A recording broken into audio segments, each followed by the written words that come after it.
तो hello and WhatsApp guys, क्या हाल है आपके। मेरा नाम है निखिल और आप देख रहे हैं हमारा यूट्यूब चैनल एनसीईआरटी विद निक।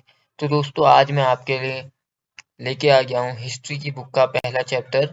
इसके दोस्तों, इससे पहले हमने 3 पार्ट अपलोड कर दिए थे। आज जो है दोस्तों, हम चौथा पार्ट लेके आ गए हैं आपके समक्ष इसका। यहाँ पर गलती से 3 लिख दिया मैंने, चौथा पार्ट है इसका। और इस पार्ट में दोस्तों ये चैप्टर पूरा कंप्लीट हो जाएगा। इसके पहले के अगर आपने दोस्तों 3 पार्ट नहीं देखे इस चैप्टर के, तो उन्हें ज़रूर देख लीजिएगा। तब जाके आपको ये चैप्टर अच्छी तरीके से समझ में आएगा। ठीक है, तो दोस्तों आगे बढ़ते हैं चैप्टर की ओर। तो दोस्तों, आज का टॉपिक हमारा उत्पादन केंद्रों की पहचान कैसे हुई। यानी कि दोस्तों, जो हड़प्पा सभ्यता में हमें उत्पादन केंद्र मिले, जहाँ कुछ उत्पादन किया जाता था, उनकी पहचान पुरातत्वविदों ने कैसे की, इसके बारे में हमको अब पता चलेगा। ठीक है, उस टाइम पे क्या हुआ दोस्तों, बचा हुआ त्यागा माल, वस्तुएं, कूड़ा करकट आदि से उत्पादन केंद्रों की पहचान होती है। देखिए दोस्तों, अगर आप कहीं भी अगर उत्पादन होता है, कहीं भी प्रोडक्शन होता है, तो दोस्तों वहाँ की सबसे बड़ी पहचान क्या होती है, कूड़ा करकट। और जो वहाँ का त्यागा हुआ माल होता है, कूड़ा करकट वगैरह, उस वही उत्पादन केंद्र की पहचान होती है कि यहाँ उत्पादन होता होगा। ठीक है, इसके अलावा जिस जगह औजार ज्यादा मात्रा में पाए जाते हैं, उन्हें उत्पादन केंद्र कहा जाता है। क्योंकि दोस्तों आप जानते हैं कि उत्पादन करने के लिए औजारों की आवश्यकता भी होती है। और इसलिए दोस्तों, जहाँ औजार हमको उस टाइम पे हड़प्पा सभ्यता में जिन जिन क्षेत्रों में ज्यादा मिले, उन्हें जो है उत्पादन केंद्र कहा गया।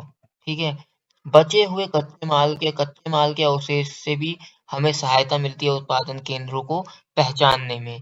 इसके अलावा नागेश्वर थे उस समय में, और बालाकोट से हमें शंख, और लोथल से कार्नेलियन पत्थर मिला, और राजस्थान और गुजरात से शेलखड़ी पत्थर, और राजस्थान की खेतड़ी से हमें तांबा मिला। ठीक है, तो इतनी अलग अलग जगहों से हमको ये चीजें मिली। राजस्थान की खेतड़ी से क्या मिला, तांबा। ठीक है, तो यह टॉपिक आपका। अब आगे नेक्स्ट टॉपिक में। तो दोस्तों, हड़प्पा की लिपि के बारे में जानते हैं। लिपि काफी ज्यादा प्रमुख है दोस्तों, और इसके बारे में क्वेश्चन भी बनते हैं, और हड़प्पाई लिपि के बारे में जानना आवश्यक भी है। ठीक है, अगर हड़प्पा लिपि की बात करें तो दोस्तों, इसलिए ये जो हड़प्पाई लिपि थी, एक चित्रात्मक लिपि थी, यानी कि चित्र के द्वारा दर्शाई जाती थी। और क्या कहते हैं, ये जो हड़प्पाई लिपि है, इसमें लगभग 375 से 400 चिन्ह मौजूद थे। मतलब इतने चिन्ह इसमें मौजूद थे। हड़प्पा सभ्यता की जो लिपि थी ये, इसमें लगभग कितने चिन्ह मौजूद थे, 375 से 400 चिन्ह। ठीक है, इसे दाएं से बाएं ओर लिखा जाता है। जैसे कि दोस्तों, हम बाएं से दाएं लिखते हैं कॉपी में, लेकिन इस लिपि को दोस्तों जो है दाएं से बाएं लिखा जाता था। यानी कि इस तरफ से स्टार्ट किया जाता था, इस ओर को, जबकि हम लिखते हैं इस तरफ से इस ओर। हम लिखते हैं जबकि इस तरफ से इस ओर को, पर ये लिखते थे इस तरफ से इस ओर को। ठीक है, उल्टे तरीके से। इस लिपि को आज तक नहीं पढ़ा जा सका, ये एक फैक्ट वाली चीज है दोस्तों। क्योंकि इस लिपि को आज तक का दुनिया का कोई भी विद्वान अभी तक का पढ़ नहीं पाया है।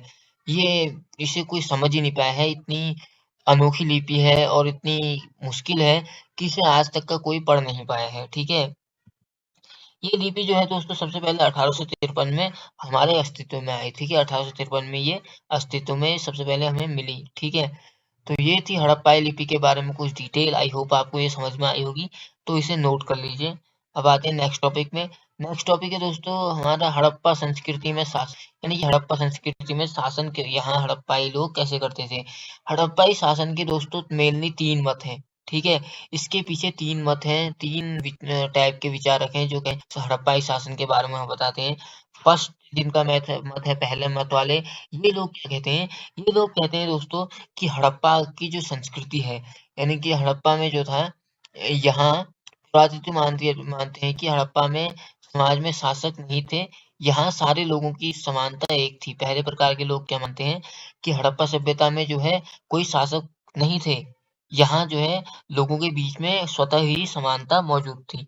ठीक है, और इसका जो दूसरा मत है दोस्तों, दूसरे मत वाले कहते हैं, जो दूसरे मत वाले हैं वो कहते हैं कि जो हड़प्पा सभ्यता है, यहाँ एक शासक नहीं बल्कि अनेक शासक रहे होंगे। ठीक है, दूसरे मत वाले ऐसा कहते हैं। और तीसरे मत के विद्वान ये कहते हैं कि हड़प्पा सभ्यता जो है, यहाँ बहुत ज़्यादा शासक नहीं, बल्कि हड़प्पा एक राज्य था, ऐसा मानते हैं बहुत से लोग। क्योंकि देखिए दोस्तों, अगर देखा जाए तो हड़प्पा को राज्य माना भी जा सकता है, क्योंकि इसका इतना बड़ा आकार था और इतने बड़े आकार होने के कारण भी दोस्तों हर जगह समानताएं मौजूद थी।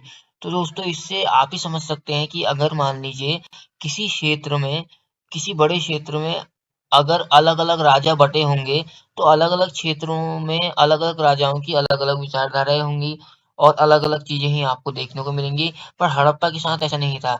यहाँ की जो अधिकांश चीजें थी, जो इतनी बड़ी एरिया होने के बावजूद भी यहाँ हर क्षेत्र में समानताएं पाई जाती थी। इसका मतलब है कि यहाँ एक ही शासक का राज होगा, जो कि अपनी नीति पूरे क्षेत्र में लागू करता होगा। ठीक है, तो ये थे 3 मत हड़प्पाई संस्कृति में शासन के। अब आते हैं और नियोजित, और इसके एग्जाम्पल भी हैं दोस्तों इस मत के, जो है पक्ष में हम ये चीजें कह सकते हैं कि नियोजित बस्ती ईंटों का आकार सेम था सेम था इनका, और सामाजिक संरचना, जीवन निर्वाह के तरीके वगैरह इनके क्या थे, सेम समान थे। तो इससे हम ये कह सकते हैं कि हड़प्पाई सभ्यता जो है, हड़प्पा सभ्यता में जो है दोस्तों एक ही शासक था, एक राज्य था हड़प्पा। और यहाँ ऐसा लगता है कि एक ही शासक था, जो कि पूरे क्षेत्र में अपनी विचारधाराओं को लागू करता था। ठीक है, अपने जो भी उसके डिसीजन होते थे उनको लागू करता था। ठीक है, अब आते हैं नेक्स्ट टॉपिक में। धार्मिक मान्यताओं के बारे में जान लेते हैं दोस्तों हड़प्पा की। तो यहाँ की जो धार्मिक मान्यताएं हैं दोस्तों काफी ज्यादा अनूठी थी। हड़प्पा सभ्यता में क्या होता था दोस्तों, यहाँ ऐसा माना जाता था कि हड़प्पा के लोग जो है दोस्तों प्रकृति की पूजा करते थे। ऐसे इतिहासकार, हमारे एक इतिहासकार ने बताया है कि हड़प्पा के लोग जो है, उनको ये पता चला कि हड़प्पा के लोग जो है दोस्तों प्रकृति की पूजा करते थे। ठीक है, प्रकृति प्रेमी थे और प्रकृति की पूजा करते थे। ठीक है, यह लोग दोस्तों, हड़प्पा के जो लोग थे, मातृ देवी उपासक थे, यानी कि मातृ देवी की पूजा करते थे, मातृ देवी उपासक थे। ठीक है, हड़प्पा के लोग जो है दोस्तों आभूषण से लदी एक मातृ देवी की मूर्ति भी हमें हड़प्पा से मिली है, जो कि आभूषणों से लदी हुई थी। और कुछ मोहरें भी मिली हैं हमको, जिसमें एक योगी को दिखाया गया है। और इस योगी से इनका मेनली मतलब एक शिव के भक्त से है, यहाँ शिवलिंग के रूप में वर्गीकृत किया गया है एक पत्थर को। तो इस तरीके से दोस्तों यहाँ की धार्मिक मान्यताएं भी जो है हड़प्पा की काफी अनूठी थी। ठीक है, इसके अलावा दोस्तों ऐसा माना जाता है कि हिंदू धर्म के मुख्य देवता शिव की आराधना ये लोग करते होंगे। हड़प्पा सभ्यता का पतन, ये काफी ज्यादा विवादास्पद प्रश्न है दोस्तों। अभी तक का इसका कोई करेक्ट आंसर है नहीं कि किस तरीके से इस इतनी महान सभ्यता का पतन हुआ। ठीक है, इसके क्या कहते हैं, इसके लिए अलग अलग विचारकों के अपने अलग अलग विचार हैं। जैसे कि भूकंप, ग्लेल्स महोदय कहते हैं कि भूकंप के कारण जो है ये क्या कहते हैं, हड़प्पा सभ्यता का अंत हुआ।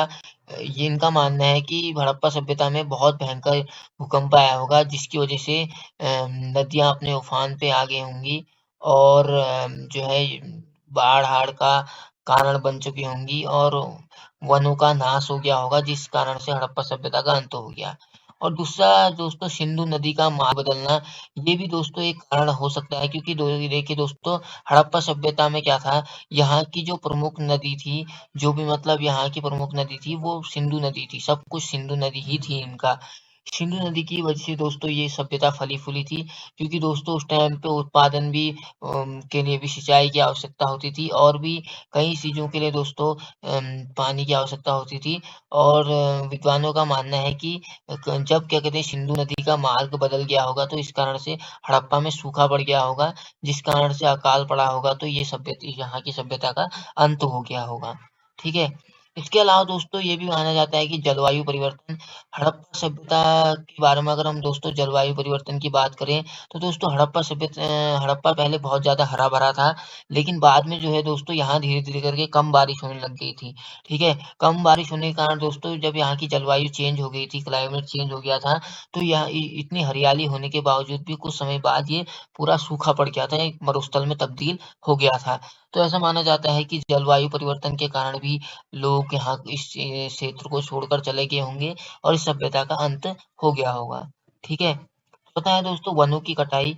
वनों की कटाई दोस्तों यहाँ ऐसा माना जाता है कि यहाँ भारी मात्रा में हड़प्पा सभ्यता के टाइम पे वनों की कटाई की गई होगी, जिस कारण से यहाँ वर्षा भी नहीं हुई होगी और कुछ सूखा पड़ गया होगा और इस सभ्यता का अंत हो गया होगा। ठीक है? इसके अलावा दोस्तों आर्यों का हमला भी एक बहुत ज़्यादा प्रमुख कारण माना जाता है, क्योंकि दोस्तों मोहनजोदड़ो में हमें एक गली में बहुत सारे शवों की मुंडियाँ दफनाई हुई मिली हैं। तो दोस्तों इससे हमें यही लगता है कि अगर एक ही क्षेत्र में इतनी लाशें हमें मिलती हैं, इतनी दफनाई हुई लाशें, तो इससे ये भी पता चलता है कि शायद कि यहाँ आर्यों ने आक्रमण किया होगा, जिसके कारण दोस्तों सिंधु घाटी सभ्यता के लोग जो है मारे गए होंगे और हड़प्पा सभ्यता का अंत हो गया होगा। ठीक है? तो ये थे दोस्तों हड़प्पा सभ्यता के पतन के बारे में कुछ चीजें। अब आते हैं हम अपने नेक्स्ट उसमें। तो दोस्तों ये है हमारा टॉपिक कनिंघम का भ्रम। यानी कि दोस्तों हमारे भारतीय सर्वेक्षण विभाग के प्रथम जो गवर्नर प्रथम जो जनरल थे वो थे कनिंघम। ठीक है, कनिंघम को क्या भ्रम था इनको। दोस्तों ये कनिंघम जो थे इनका विचार कुछ अलग थे। ये जो है हड़प्पा को एक बड़ी सभ्यता नहीं बल्कि एक छोटी सभ्यता मानते थे। ये सोचते इनका मानना था कि हड़प्पा सभ्यता कोई बड़ी सभ्यता नहीं, एक छोटी सभ्यता है। ठीक है, और हड़प्पा के मूलों को भी ये नहीं समझ पाए। जब इन्हें मोहरें मिली तो इन्होंने क्या करा, इन्होंने गंगा घाटी सभ्यता ये जो भी इनकी प्राचीन वो थी उनसे इन्हें कंपेयर किया, लेकिन ये मोहरों को भी इनकी प्राचीनता को भी नहीं समझ पाए। इसके अलावा दोस्तों सॉरी ये मिस्टेक हुई थी। इसके अलावा दोस्तों हड़प्पा का जो काल निर्धारण करने में ये असफल रहे। हड़प्पा का काल निर्धारण करने में इन्होंने क्या किया दोस्तों, हड़प्पा के अवशेषों को वैदिक काल से जोड़कर देखा। वैदिक काल से इन्होंने जोड़ दिया, जबकि हड़प्पा के अवशेष वैदिक काल से काफी ज्यादा पुराने थे, लेकिन कनिंघम ने फिर भी इन्हें दोस्तों वैदिक काल से जोड़ दिया था।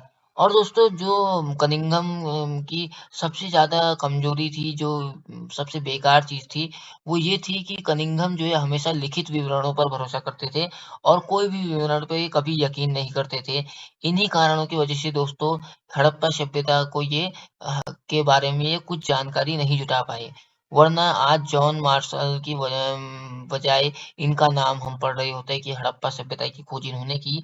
लेकिन ये क्या करते थे, ये लिखित विवरणों पर भरोसा रखते थे और हड़प्पा को कोई प्राचीन सभ्यता नहीं मानते थे। इसे दोस्तों ये वैदिक काल से जोड़कर रखते थे। ठीक है, तो दोस्तों बस यहाँ पर को आपका चैप्टर हो जाता है ये कंप्लीट। आई होप आपको ये चैप्टर समझ में आया होगा, और इसके पहले के पार्ट आपने इस चैप्टर के नहीं देखे हैं तो उन्हें जरूर देख लीजिएगा दोस्तों। और हम मिलेंगे दोस्तों अब आपसे नेक्स्ट वीडियो में। तब तक के लिए वीडियो अगर आपको अच्छी लगी है तो दोस्तों वीडियो को लाइक कर दीजिएगा, और चैनल के कंटेंट अच्छे लगते हैं तो चैनल को सब्सक्राइब कर दीजिए। और हम मिलेंगे अब नेक्स्ट वीडियो में। तब तक के लिए वीडियो देखने के लिए थैंक यू दोस्तों, और गुड बाय।